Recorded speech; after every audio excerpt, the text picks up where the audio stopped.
instruments, Panginoon, to honor you with our breaths. Lord God, you deserve the highest praises. You deserve every worship and praises that we have, oh God. And Lord, we pray na sa oras na to, mas maintindihan namin why we are made to worship. Mas maintindihan namin, Panginoon, kung bakit mo kami nilikha to honor you and to glorify you, Lord. Lord, we love you. We entrust to you this day. And we honor you with everything that we have. In Jesus' name we pray. Amen and amen. Praise God.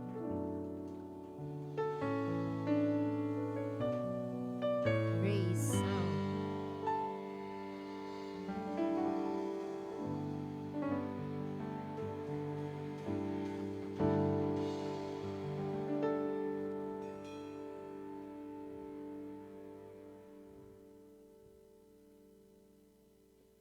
Praise God. Pwede po bang padagdagan ng aking mic? Hindi ko lang po marinig. Sound. Praise. Amen. Sino po ang bless? Pwede po bang pumapalakpak ang bless? Amen.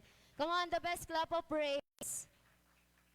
Yan, praise God. So, mga kids daw po ay pumunta na kay Teacher Lenny dun sa likod. Yan.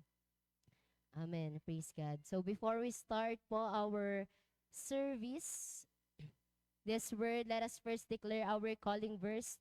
Sabay po tayo. Luke 4, verse 18 to 19. The Spirit of the Lord is upon me, because He hath anointed me to preach the gospel. He hath sent me to heal the brokenhearted, to preach deliverance to the captives and recovering of sight to the blind, to set at liberty them that are bruised, and to preach the acceptable year of the Lord. And also we have our culture po, sabay-sabay po nating i-declare. I am a blessing, I am anointed, I am a deliverer, I am a good follower, I don't destroy, I build, I'm not seasonal, I appreciate everyone and everything, I'm part of something big, I'm in partnership with Christ, and I am not extreme. Praise God. Muli po, palakpakan po ulit natin ang ating Diyos na buhay. Amen. Sino po ang excited kasi December na? Amen. Excited po ba kayo December na? Nakapag-isip na po ba kayo ng inyong New Year's resolution? Yan. Mga gagawin nyo sa next year, mga bucket list nyo. Amen. So this week po, it is the start or the first Sunday of December. And kung last month po, tinuruan tayo ng Panginoon of how we can be less and more ang sa buhay natin. This time naman po, ang ating theme for this month is entitled Life as an Offering. Amen. Apostolic Praise and Worship. Amen. Praise God. So this month po, alam niyo po, pag-uusapan natin kung paanong mas maiaalay pa natin yung buhay natin sa Panginoon. Kung paanong mas maiintindihan natin bakit ba tayo nilikha at para saan tayo nilikha. Amen. Naniniwala po ba kayo that your life is an offering for God? Amen. And every time, kung saan man tayo magpupunta, kung ano man yung mangyayari sa buhay natin, one thing is for sure, we are all made to worship the Lord. Amen. Kaya po may tanong ako sa inyong araw, sa oras na ito. Have you ever felt like your life is stuck in a place you didn't choose? Naramdaman niyo po ba sa buhay niyo na para kayong nasa isang lugar na hindi niyo naman pinili? Amen? Or dun sa lugar na hindi niyo naman pinili, pero you wonder if God has a bigger plan for you. Amen? Sa buong taon po na to, sino po dito ang makakapagsabi na hindi lahat ng buwan niya ay masaya? Amen. Hindi lahat ng buwan na meron siya ay maganda. Amen. Pero naniniwala ka na may mas maganda pang plano ang Diyos. Amen. Hindi man nagsimula ng maganda, pero naniniwala tayo na magtatapos ng maganda. Amen. Hindi man nagsimula ng masaya, pero naniniwala tayo na matatapos ang taon na to ng masaya. Amen. Marahil po sa buhay natin sa unang pagpasok ng taon na to, na itanong natin sa Panginoon kung ano pa yung mga matitirang araw. Ano pa yung mangyayari sa mga natitirang araw? Naitanong niyo na po ba yon? Lord, December na. Ano pang meron? Ano pang mangyayari kapag nagpasko, nagbagong taon, and the remaining days na meron tayo before this year ends? Lord, may pagpapala pa ba? Yan. May promotion pa bang dadating? May blessing pa bang dadating? May maganda pa bang mangyayari? Dadating pa ba, Lord, yung answered prayer ko? December na. Ilang buwan, ilang weeks na lang. Another month na naman. Ilang araw na lang, may New Year's resolution ka na ulit at panibagong bucket list. Amen. May panibagong set of prayer ka na naman. Pero sabihin mo sa katabi mo, hindi pa tapos. Amen. Hindi pa tapos ang Diyos sa'yo. Amen po. Marami pang mangyayari. Marami ka pang mararanasan at marami pang magagandang bagay ang ipaparanas ang Diyos sa buhay mo. Amen. Bakit? Kasi hindi pa po tapos ang Diyos. Amen. December na, yes, it is the last month of this year, pero hindi pa tapos ang Diyos. Amen. If God can create the whole universe sa 7 araw lang, sa 6 na araw, ano pa ang kayang gawin ng Diyos sa 3 weeks na meron ka this year? Amen. Marami pa. Come on, palakpakan mo ang Diyos kung naniniwala ka na may kaya pa siyang gawin sa buhay mo this month. Amen. Kaya po, I want to share to you this preaching today entitled, Your Story Isn't Over Yet. Yun. Hindi pa tapos ang Diyos. Amen. Hindi pa daw po tapos yung story mo. Kahit nasa December ka na, last chapter ng taon na ito, sabi ng Diyos, hindi pa ako tapos sa'yo. Amen. Meron ka pang i-expect. May maganda pang mangyayari sa buhay mo at sa pamilya mo. Sabi po doon, your end goal will determine your beginnings. Ibig sabihin, kung ano yung goal mo sa dulo, dun po magde-determine yung simula mo. Kung yung end goal mo this December ay wala ka ng end goal, parang wala ka na bang pag-asa, maniwala ka sa hindi, magsisimula ang taon mo ng walang pag-asa. Amen. If your end goal sa taon na to ay wala ka ng pananampalataya, magsisimula ang taon mo ng walang pananampalataya. Amen. Kung ano yung vision mo sa dulo, sa ganun kang paraan magsisimula. Kung ang vision mo this month is pagpapalain ka ng Panginoon, magsisimula ang taon mo ng may pagpapala sa Panginoon. Amen. Kung yung vision mo this month is magkakaroon ka ng promotion, magsisimula ang taon mo ng may promotion ka. Amen. Your vision from God shapes how you start. Kung ano yung vision mo sa Panginoon, dun ka po magsisimula. Dun mo i-determine kung paano ka maglalakad, dun mo i-determine kung paano ka mag-worship sa Panginoon.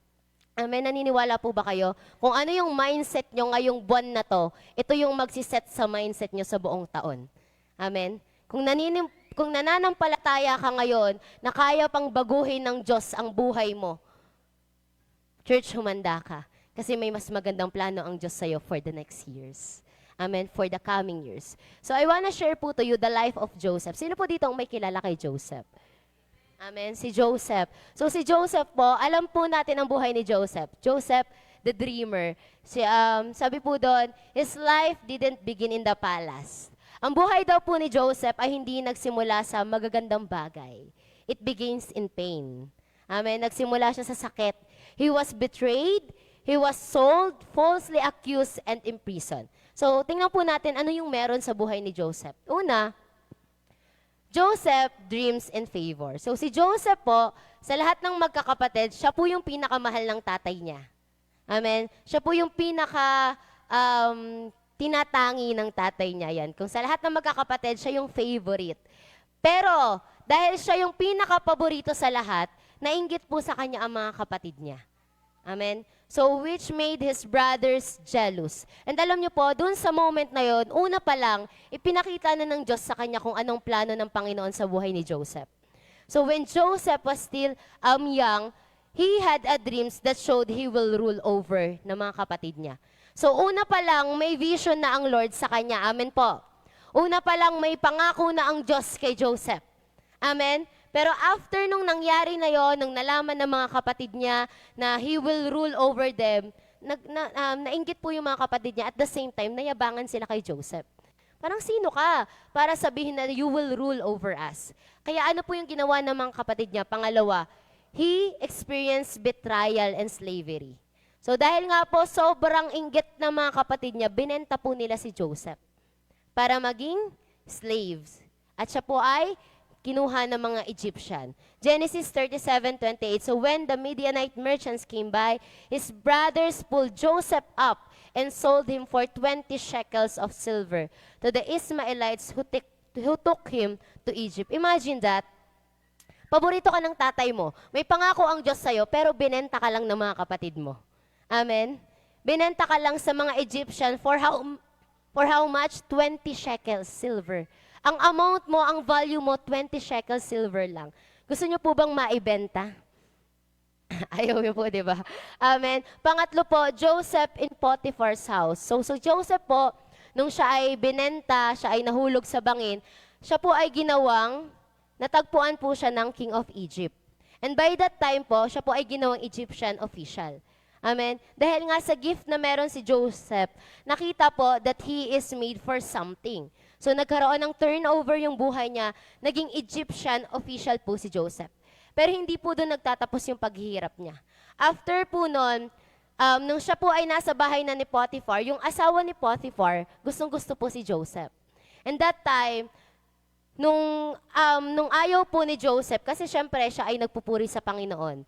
Naniniwala siya na kung ano yung pangako ng Diyos sa kanya nung una, yun pa rin ang pangako ng Diyos sa kanya hanggang dulo. Kaya hindi siya gagawa ng mga bagay na ikakasira ng pangako ng Diyos sa kanya.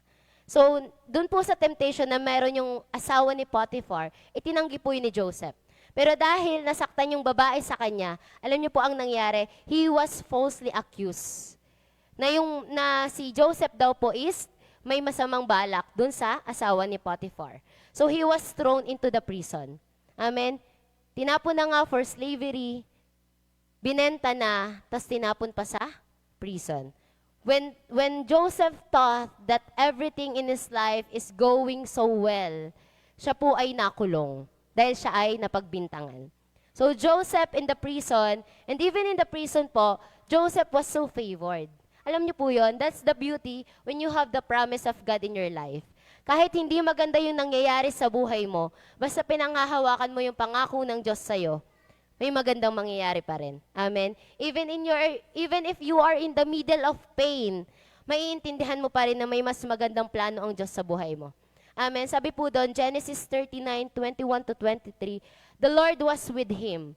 He showed him kindness and granted him favor in the eyes of the prison warden. Amen? Kahit si Joseph ay nasa prison na, nagpipreach pa rin po siya. Nag-share pa rin siya ng word of God. Amen. He interpreted the dreams of that official, that prison warden. And alam niyo po yung favor ng Lord, dahil kahit siya ay in pain, kahit ang dami nangyari sa buhay niya, kahit hindi maganda yung simula ng buhay niya, he keep on worshiping the Lord. Amen. He keep on serving God. And ano po yung nangyari? Joseph rise to power. Amen. Nakita siya, nag-interpret siya ng dreams, and by that, siya ay inassign ulit to be an official. To be a second in command over all Egypt. Amen? Nung una, official lang siya. Tapos nakulong siya. Tapos ngayon, second in command over all Egypt. Imagine, grabe si Lord, no? Kung paano niya ipakita yung glory niya, ganon. Waves. Minsan mapapatanong ka na, Lord, nilalaro mo ba kami? Amen? Pero hindi eh. Ang pangako ng Diyos ay pangako niya. Amen. Ang pangako ng Diyos sa una ay pangako niya hanggang sa huli. Amen po. So, hindi lamang po yun. Joseph rise into power, and at the same time, he had reunion and forgiveness sa family niya. Amen. Genesis 50:20, you intended to harm me, but God intended it for good, to accomplish what is now being done, the saving of many lives. Amen. Joseph has a life na hindi na naisin nating lahat. Amen po. He started his journey in pain. He was sold, he was betrayed, he was tempted, he was falsely accused, he was imprisoned. Pero alam niyo po, despite nung lahat ng naranasan ni Joseph, naniniwala siya na may plano pa rin ang Diyos sa buhay niya. Amen? Bakit? Kasi may pangako. Pinanghawakan niya yung pangako. And he believed that God was just shaping him for his destiny. Amen? Sa lahat po na nangyari sa buhay natin for the past months, 11 months, naniniwala po ba tayo na may mas maganda pa ring plano ang Panginoon? Amen? Hindi man maganda nagsimula ang taon na to, pero naniniwala tayo that God is just shaping us for a better future. Amen? Nagsimula tayo ng masakit, nagsimula tayo ng mahirap, pero God is telling us today, hanggat may pangako, magtatapos ka ng matindi. Amen. Come on, palakpakan po natin ang Diyos. Praise God. So Joseph's journey teaches us this truth. God starts shaping you based on what He is taking you. Kapag sobrang masakit, kapag sobrang in pain, sobra din ang pagpapala. Amen? Kapag sobra ang, alam nyo yun, alam nyo po yung nililiglig, di ba ganun po yung gold? Bago ang gold, di ba tinutunaw muna siya, sobrang init, sobrang tinde, pero sobrang ganda pag natapos. Amen? Kaya magalak po tayo kapag tayo ay pinipress ni Lord. Kapag tayo ay tinutunaw ng Diyos. Why? Because He is taking us into something that is great. Amen? We start in pain because there is a purpose. Maybe po, we are like Joseph. Hindi nagiging maganda ang simula ng taon natin. Hanggang ngayon, naghihirap pa rin tayo, but church, because we persevered and remained faithful to the Lord, hindi papayag ang Diyos na kung paano ka nagsimula ay ganun ka din magtatapos. Amen. Sabihin mo sa katabi mo, remain faithful. Remain faithful. Amen. Manatili kang tapat. Amen po. Sabi doon, the pit taught humility. Potiphar's house taught integrity, and prison strengthened his grip and patience. Ibig sabihin, every beginning was a training for his destiny. Amen? Yung masasakit na simula, lahat po yun, training yon for a greater destiny. Amen? Sometimes po, we misread our beginning. Tama po ba? Sometimes, iniisip natin na dahil nag-i-struggle tayo sa una, ay mag-i-struggle na rin din tayo hanggang sa huli. Dahil wala nang pag-asa, akala natin hanggang sa huli, wala na ring pag-asa. Amen? But God says, I wrote the ending first. Amen? Hindi po ikaw ang nagtatakda ng kung anong mangyayari sa'yo sa dulo, kundi ang Diyos. Sino po dito ang nakatanggap ng pangako unang taon pa lang, unang buwan pa lang ng taon na to? Meron po ba sa inyo? Amen. Alam niyo po, mas magandang practice na sisimulan po natin ang taon ng nananalangin. And asking God, Lord, ano yung plano mo sa akin sa buong taon na to? Bakit? Kasi kung ano yung ibibigay sa'yo ng Diyos, yun yung panghahawakan mo hanggang dulo. Amen. Kapag sinabi ng Diyos na pagpapalain kita, maniwala ka hanggang December, pagpapalain ka ng Diyos. Amen. Kapag sinabi ng Diyos na sasamahan kita, sasamahan ka niya hanggang dulo. Amen. Nagsisimula ka pa lang, alam na ng Diyos ang ending mo. Amen? You are just in the first month of January 2025, pero nakaplano na sa Diyos ang December 2025 mo. Amen? Kaya hindi mo pwedeng sabihin na wala ng plano ang Diyos sa'yo. Kasi nakaplano na lahat. Amen? Nakatakda na kung paano ka pagpapalain ng Diyos, nakatakda na kung paano niya ibibigay yung answered prayer mo this month. Amen? The dream was given at the start, so Joseph will not break in the middle. Amen po. Binigay ng Diyos ang pangako una pa lang that He will rule over people. Kasi alam ng Diyos na magiging mahirap ang proseso. Amen. Bakit ka may pangakong pinanghahawakan? Para hindi ka ma-break in the middle of the process. Amen. Para ipaalala sa iyo ng Diyos na, oo, anak, masakit, mahirap, pero may pangako ako. Amen. Nakakapagod, pero may pangako ako. Amen. The Lord gave you that promise so you will not break in the middle kasi alam ng Diyos na hindi magiging madali. Hindi palaging masaya, but God already determined the ending. Amen. Come on, palakpakan po natin ang Lord. Amen. So kapag sinabi sa iyo ng Diyos na papalayain ka niya, papalayain ka niya. Kapag sinabi ng Diyos na iingatan ka niya, iingatan ka niya. At kapag sinabi ng Diyos na pagpapalain ka niya, pagpapalain ka niya. Amen. You just have to believe na may kaya pang gawin ang Diyos sa buwan na to. Amen. Even in those painful beginnings, God was shaping us for where we are going. Amen. Grabe po. Grabe mag-shape ang Lord. Amen. Grabe yung pain na ipaparanas niya sa'yo. And darating sa point na hindi mo maiintindihan yung full picture ng nangyayari. Pero you have to held in that dream. Amen. You have to held in that promise and you have to worship while you are holding on that promises. Amen. Alam niyo po ba si Joseph, kahit mahirap, nagpupuri siya sa Panginoon. Kahit nakakapagod, nagpupuri siya sa Panginoon. Wala siyang ibang bukang bibig kundi ang Diyos ay mabuti sa buhay niya. Amen. Kahit siya ay binenta, kahit siya ay na-imprison, kahit siya ay falsely accused, walang ibang sinabi si Joseph kundi papuri sa Diyos. Amen. Never niyang sinisi ang Lord.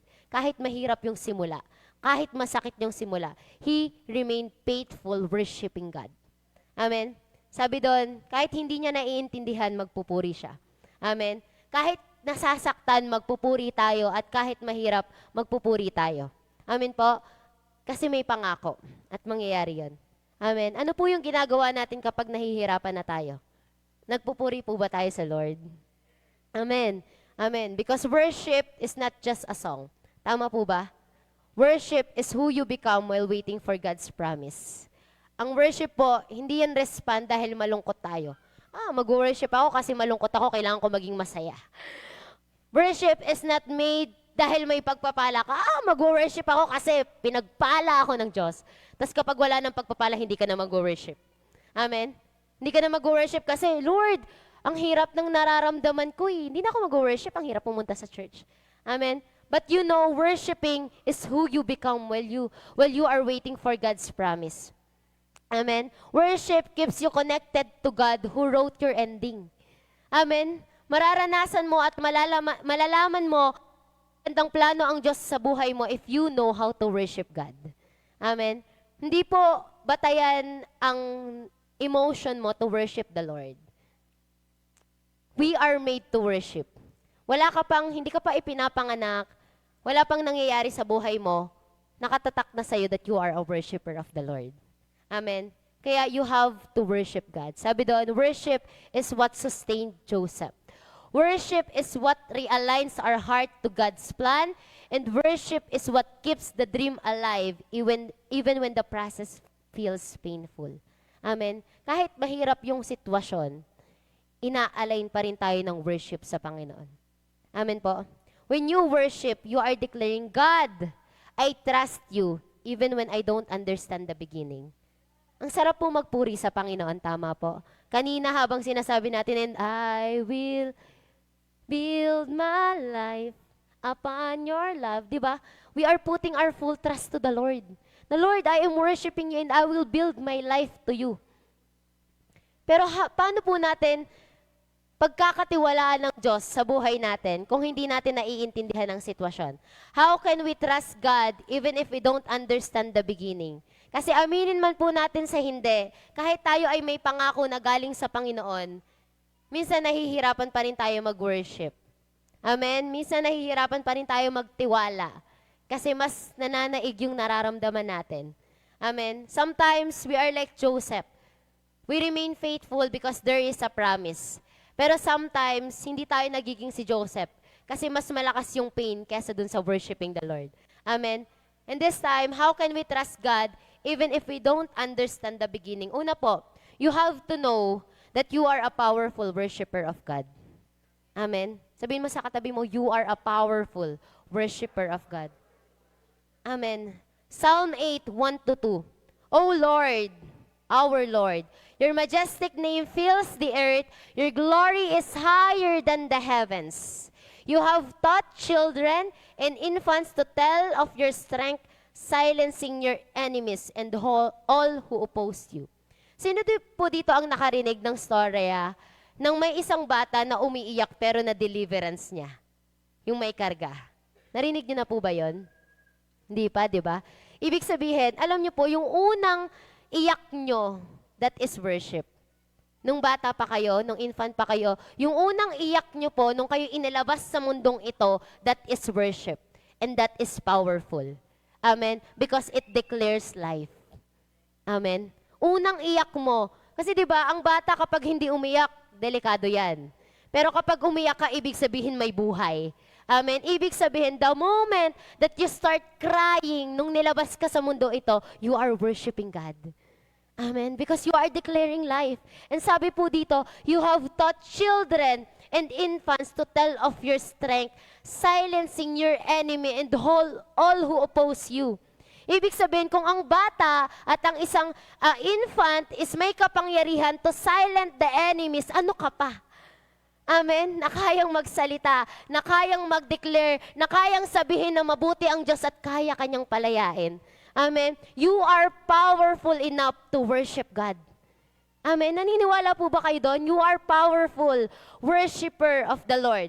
Amen. This verse reminds us of who we are to God and who God is to us. And this shapes the power of worship. Amen. Sabi doon, your majestic name fills the earth. Walang ibang mag-hover sa lugar na to kundi ang kapangyarihan ng Diyos. Your glory is higher than the heavens. Amen. Imagine mo, yung Diyos na pinupurihan mo is higher than the heavens. Amen. And your voice, your children, they silence the enemies. Amen. Kung ano man po yung problema na nararanasan nyo, na naniniwala kayo that it is because of the enemies, worship God and it will silence your problem. Amen. You just have to know that you are powerful.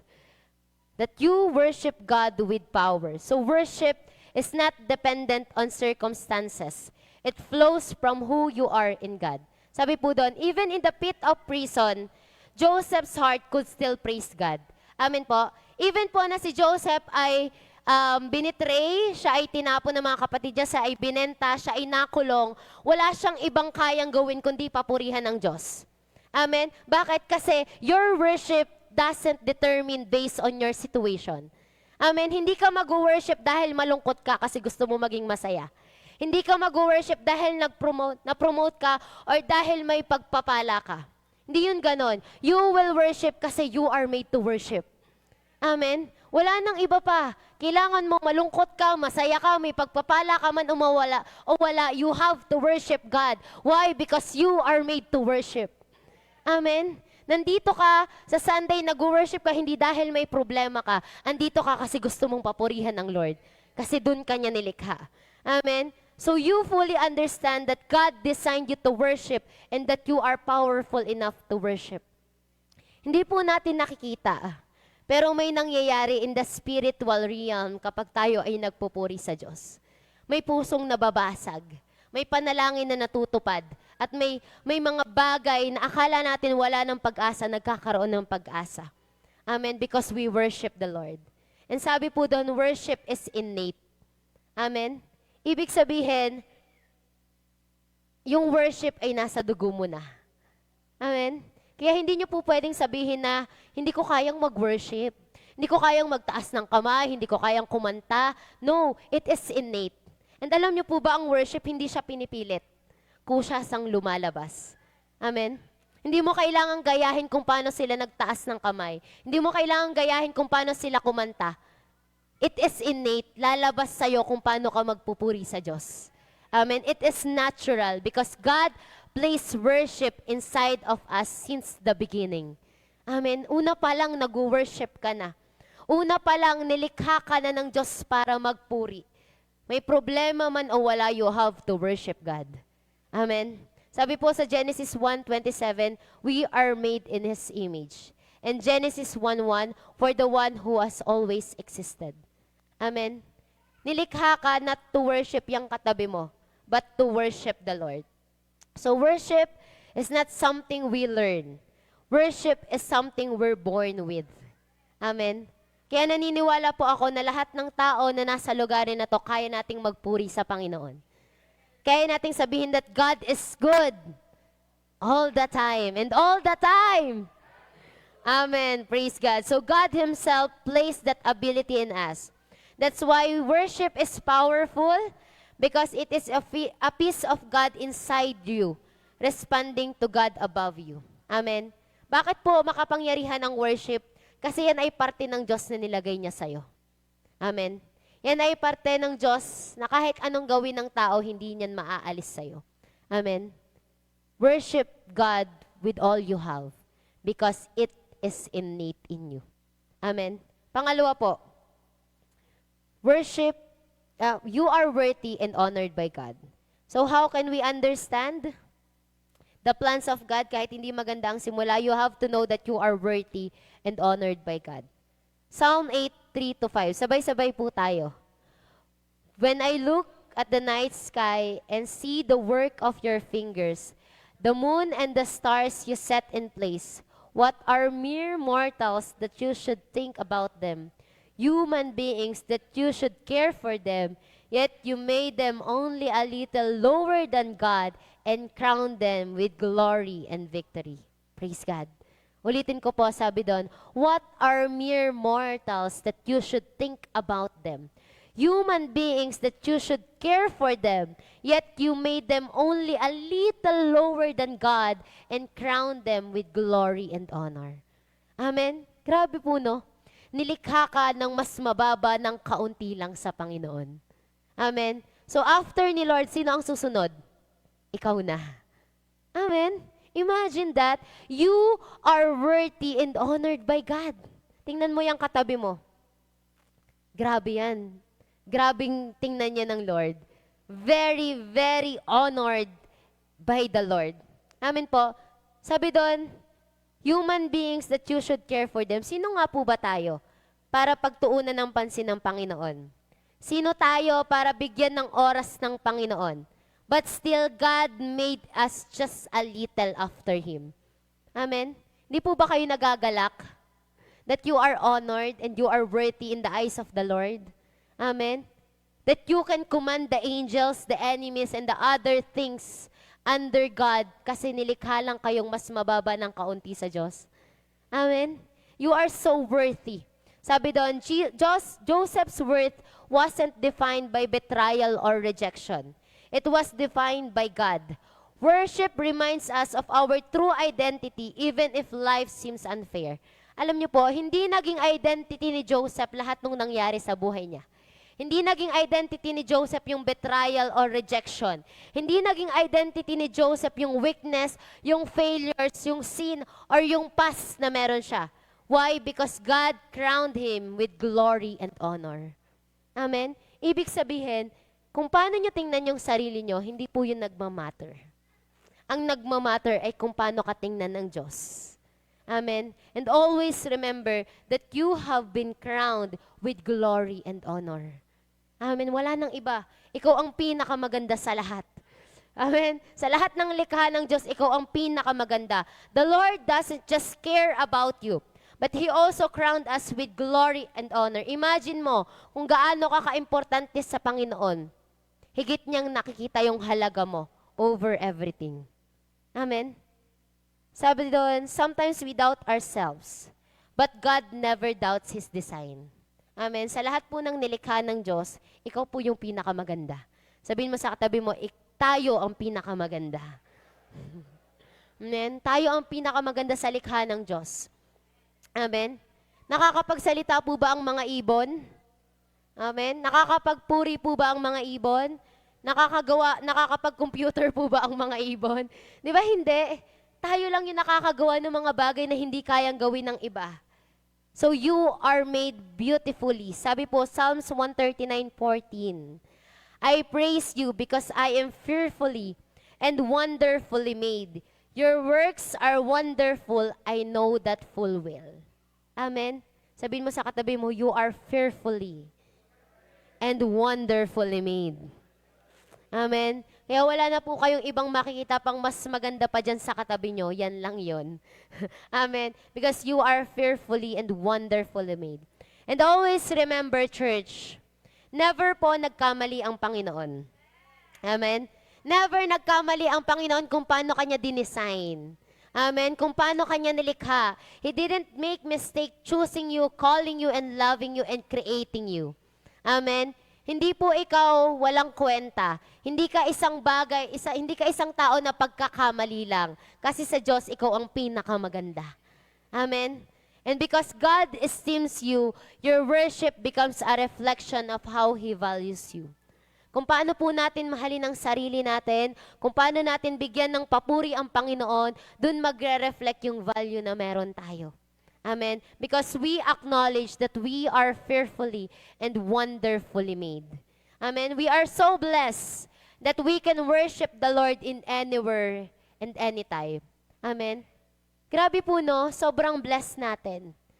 Kasi kahit saan tayo magpunta, may karapatan tayo para papurihan ng Panginoon. Kahit saan tayo magpunta, kahit ano ang ginagawa natin, pwede mong kausapin ang Panginoon. Amen? At yung papuri na meron ka, kayang umabot hanggang sa langit. Amen. Kayang kilusan ng Diyos ang pagpupuri na meron ka. Amen. So when you worship the Lord, always remember that you are worthy and honored by God. Kasi baka minsan, kaya hindi tayo makapagpuri kasi pakiramdam natin hindi sapat yung meron tayo. Or hindi tayo worthy to honor the Lord. No. The Lord is saying you today, no matter what happened, no matter what your past is, ano man yung mga naranasan mo, ano man yung simula mo, you are still made to worship the Lord. Amen? Praise God, no matter what your beginnings is. Pang-tatlo po, you must give God what He deserves. Ibigay nyo sa Diyos kung ano yung deserve niya. Amen? Psalms 8:6-9. You gave them charge of everything you've made, putting all things under authority. The flocks and the herds, and all the wild animals, the birds in the sky, the fish in the sea, and everything that swims the ocean currents. O Lord, our Lord, your majestic names fill the earth.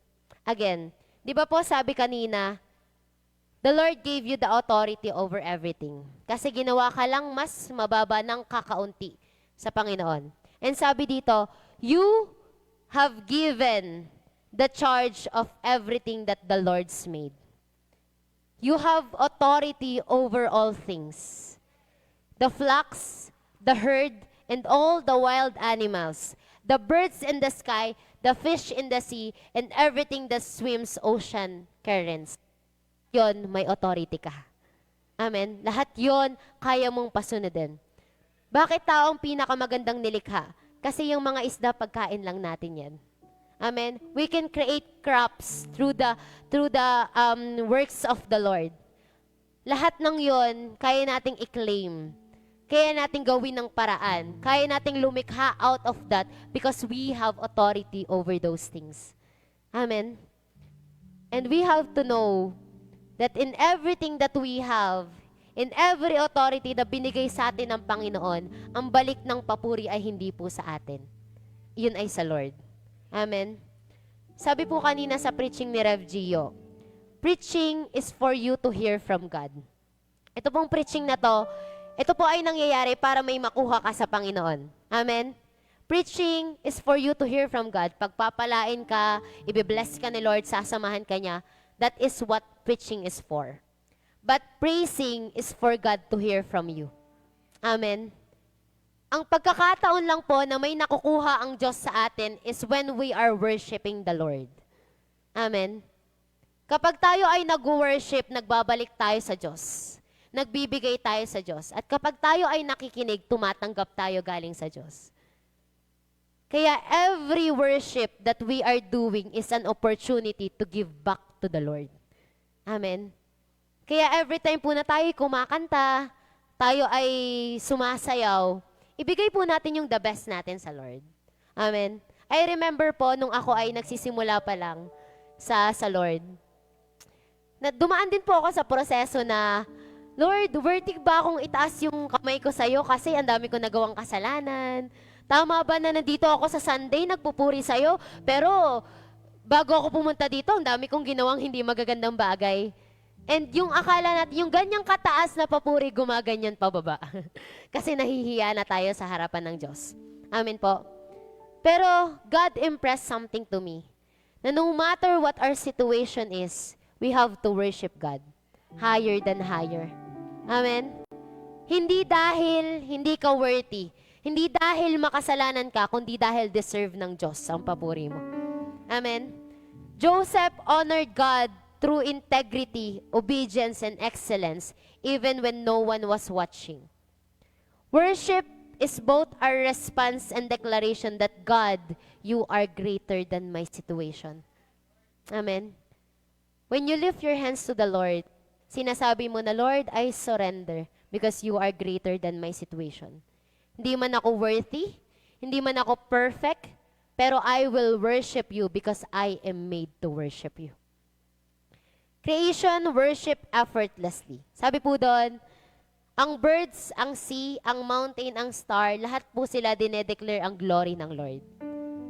Effortlessly. Pero bakit daw po sa ating mga tao, hirap na hirap tayong mag-worship sa Panginoon? Amen? Kung sa likha ng Diyos, tayo ang may pinakamay kakayanan. Tayo ang may pinakamaganda sa lahat. Pero bakit tayo ang pinakahirap na hirap? Kasi awkward po eh. Nakakahiya. Magtaas ng kamay sa Lord. Kung nakakahiya, bakit po kapag sa tao madali lang? Amen. A-attend ka ng concert. Woo! Yes, Bini. Yes, di ba?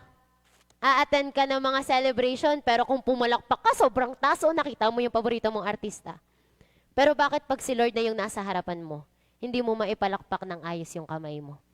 When you are made to worship God. Amen? We don't lack the ability to worship. Hindi kayang mag-worship dahil wala tayong abilidad. We just sometimes lack the willingness. It takes willingness to worship the Lord. Amen? Kung hanggang ngayon, mababa pa rin yan, itaas mo. Kasi para yan sa Lord. Kung hanggang ngayon, mahina ka pa rin mag-worship, lakasan mo. Kasi ginagawa mo yan para sa Diyos. Hindi mo yan ginagawa para sa katabi mo. Amen? Kapag po worship, galit-galit na tayo. Wala. Kung itataas kong kamay ko, itataas ko yung kamay ko. Why? Because we are doing it for the glory of God. And worship is giving what He deserves. Ni Lord ang ganito lang? Deserve po ba ni Lord ang ganito lang? Hindi, di ba? Ang deserve ni Lord yung pinakamataas. Amen? Yung tipong aabot ka hanggang langit. Amen? So, worshiping God is what He deserves. Not because dinedemand yun ni Lord, but because we love Him. Amen? Natural pong lalabas sa atin ang pag-worship kasi mahal natin ang Panginoon. Kulang ang buhay mo kapag hindi ka nag-worship. Amen? Worship is the bridge between your beginning and your ending. Joseph worshiped through betrayal, through pain, through darkness, and worship steadied him until he reached the palace. Amen? Po, sa buong taon na to, ang magsusustain sa'yo ay yung worship mo sa Panginoon. Amen? And always remember, church, you are made to worship. You are honored, you have the authority, you are crowned with glory, and you are given dominion for everything. So when you worship, you step into the things or truth that your identity is from the Lord. Amen? Worship is not just a response to what God has done. Ang worship po, hindi siya respond sa kung anong nagawa ng Diyos. But it is a preparation kung ano pa yung gagawin ng Diyos sa buhay mo. Amen? When you worship the Lord, He prepares you for something greater. He tells you na, anak, may mangyayari pa. Amen? So worship God because there is power in worship. And when we worship po, sabihin natin sa sarili natin that God who give you these promises will finish your story. Amen? Hindi maganda ang naging simula mo, hindi maganda ang gitna ng proseso, masakit, pero manampalataya ka at magpuri ka na may kaya pang gawin ang Diyos sa buhay. Worship will remind you that God is still in control. Your ending is already written and your destiny is bigger than your current pain. Amen? Sabi po doon, just like Joseph, worship is not about waiting for the palace. Hindi mo po kailangang mapunta sa rurok ng tagumpay bago ka magpuri sa Lord. Sometimes, to praise God is praising Him in the middle of the pain. That is true worship. Even if your beginning is not okay, worship keeps your eyes on God's promises. It shapes your character and prepares you for the destiny He has written you. Sabi po sa Psalms 151, praise the Lord. Praise God in His sanctuary. Praise Him in His mighty heavens. Sabi po kanina ni Rev Gio, dalawa lang po ang lugar na pwede nating pagpurihan. Una, praise God in His sanctuary. Dito sa church. Sa buhay natin, that is our sanctuary. At ang pangalawa, praise Him in His mighty heavens. Yun ay sa langit. Kaya po kung ayaw mong magpuri dito, baka gusto mo na pumunta sa langit. Sabi mo yun na Rev Gio. Pero, you are blessed. Amen? Hindi pa tayo pinapapunta ng Diyos doon kasi may gagawin pa siyang matindi sa buhay natin. Amen. Marami pa tayong makakasamang magpuri sa Diyos.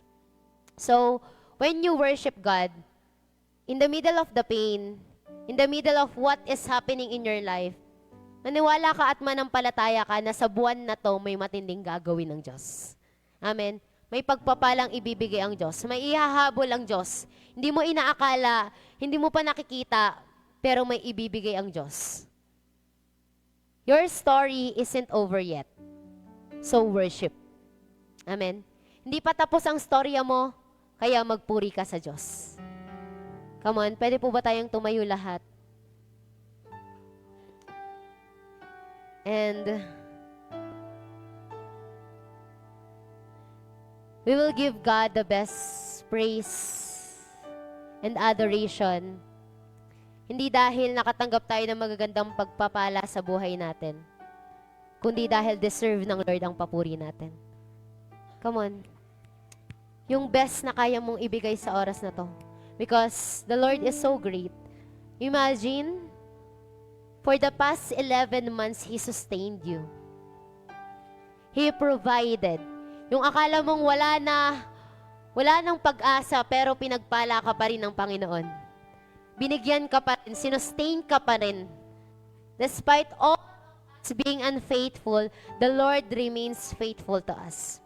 In church, hindi ba dun palang deserve niya na ng highest praise? Deserve niya na ng highest glory. Come on, let us worship God.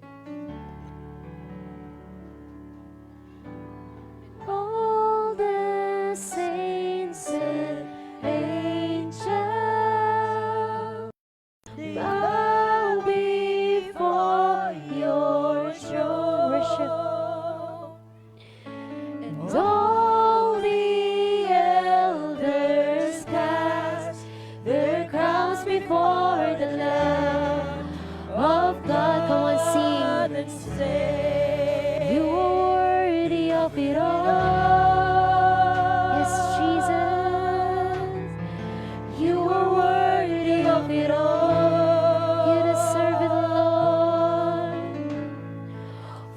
From you are all things, and to you are all things. You deserve the glory. Listen, let's declare. All the saints and angels, they bow before your throne. And all the elders cast their crowns before the Lamb of God and say, you are worthy of it all. Come on, worship God. You are worthy of it all. Jesus, for from you are all things, and to you are all things. You deserve the glory. You are worthy. You are worthy of it all. You are worthy of it all. For from you are all things, and to you are all things. You deserve the glory. Come on, worship God. You are worthy, Lord. You are worthy of it all. Yes, Jesus, you are worthy, Lord.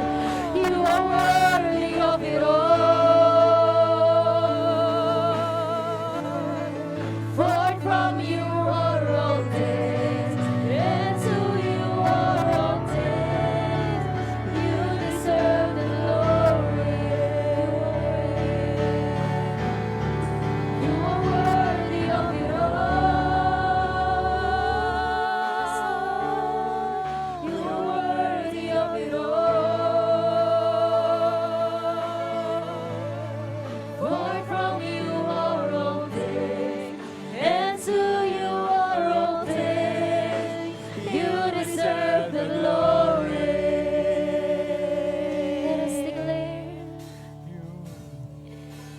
Day and night, night and day, let incense arise.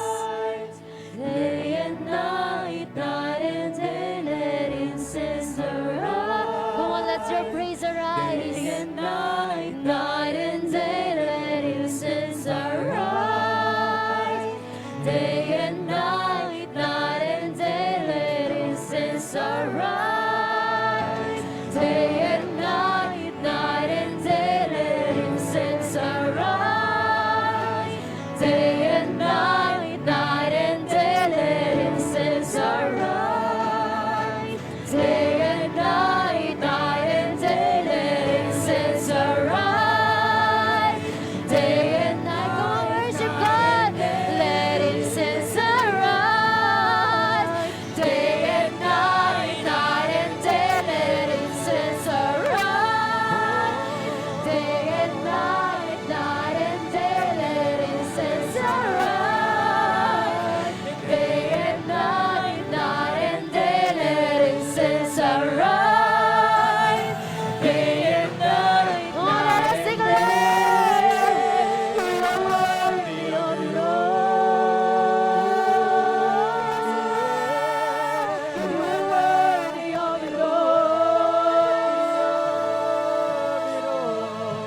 For from you are all things, and to you are all things. You deserve the glory. Worship you. You are worthy of it all. You are worthy of it all. For from you are all things, and to you are all things. You deserve the glory. You are worthy of it all. Come on, lift your hands to the Lord. You are worthy of it all. Yes, For from you are all things, and to you are all things. You deserve the glory. Minsan pa. You are worthy of it all. You are worthy of it all. For from you are all things, and to you are all things.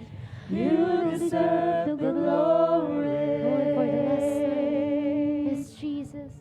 You are worthy of it all. You deserve everything, Jesus. You are worthy of it all. We worship you, Jesus. For from you are all things, and to you are all things. You deserve the glory. For from you are all things, and to you are all things. You deserve the glory. For from you are all things, and to you are all things. You deserve the glory. Yes, Lord. You deserve. Hallelujah. Hallelujah, Jesus. Come on. Give the best clap of praise to the Lord. Hallelujah, Lord. Hallelujah, Jesus. Hallelujah, hallelujah, hallelujah. Hallelujah. Yes, Jesus. Come on. Give praises to the Lord. Sing the melody of praise to the Lord. We worship you, Jesus. We praise your name. We glorify you, Lord. Hallelujah. Hallelujah. Hallelujah. Hallelujah, Jesus. Hallelujah, Father. Hallelujah, Holy Spirit. Yes, God. You deserve everything that we have, oh God. The highest praises, the highest adoration, the highest glory, Panginoon. We thank you for being faithful to us, O God. In spite us being unfaithful, we thank you, Lord, for sustaining us for the past 11 months, O God. And Lord, this month of December, even if we begin this year with pain, with struggles, oh God, naniniwala kami, nananampalataya, and we are worshiping na may maganda pang oh God. There will be miracles, signs, and wonders, oh God. Marami kang taong pagpapalain. Marami kang taong ibe-bless, oh God, through our lives in Jesus' name, oh God. In Jesus' name. And Lord, we pray that this year will end with greatness and goodness, Panginoon, na nanggagaling lamang sa iyo, oh God. And Lord, ano man po yung panalangin na meron pa kami, we believe, oh God, that you have prepared everything. And Lord, this year will not end sad. This year will not end hopeless, Panginoon. But Lord, this year will end with full of your blessings and faithfulness in Jesus' name, oh God. In Jesus' name, oh God. In Jesus' name. And Lord, naniniwala kami na Lord, kung matindi mo kaming pinagpala sa taon na to, higit mo kaming pagpapalain sa susunod na taon. In Jesus' name, oh God. In Jesus' name. And Lord, in everything that we do, in everywhere we go, Panginoon, dala-dala namin ang katotohanan that we are made to worship you in everything that we do. In Jesus' name, oh God. Lord, we love you. You deserve everything. Glory and adoration. In Jesus' name we pray. Ang lahat po ay magsabi ng Amen and amen.